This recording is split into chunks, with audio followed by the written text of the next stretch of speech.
Members of Parliament are headed back to their ridings this week as the House of Commons takes a scheduled break to mark Remembrance Day. Most MPs will attend ceremonies in their own communities, but the Prime Minister, of course, will be at the May November 11th event at the Cenotaph here in Ottawa. The break, though, no doubt welcomed by the Conservatives, who lost 2 MPs from their caucus just in the last week.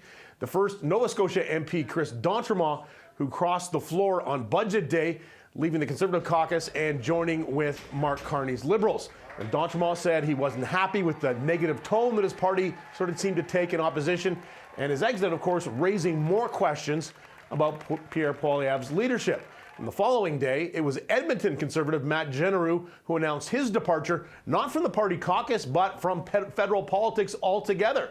Now, Genereux spoke favorably of Poilievre in announcing his decision to step down as an MP, but not until next spring.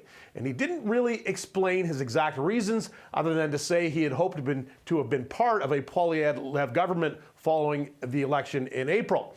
So, is the Conservative caucus in disarray? Is Poilievre's leadership now even further in question, keeping in mind he's facing that leadership review in January? Well, not according to the party's former leader and current House leader, Andrew Scheer. He says there's another party to blame.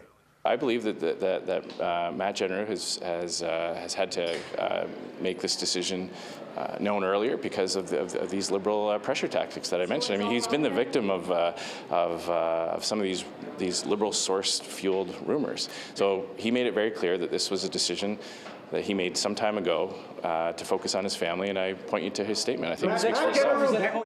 Scheer seems to be referring here to attempts by Liberal emissaries to convince Genereux or other MPs to cross the floor like Chris D'Entremont did. Liberals are still hunting for the 2 additional votes from the opposition benches, either from the Conservatives, the Bloc, or the NDP, that they need to pass that budget legislation. They will very likely be spending this break week trying to find those votes, trying to convince the NDP and possibly some restless Conservatives to join them when the budget comes up for the final vote on November 17th. If they can't find those votes, Canadians will be plunged into the second federal election of the year, even though few voters and really even fewer MPs seem to want one right now, especially right before the holidays. Glen McGregor, City News, Ottawa.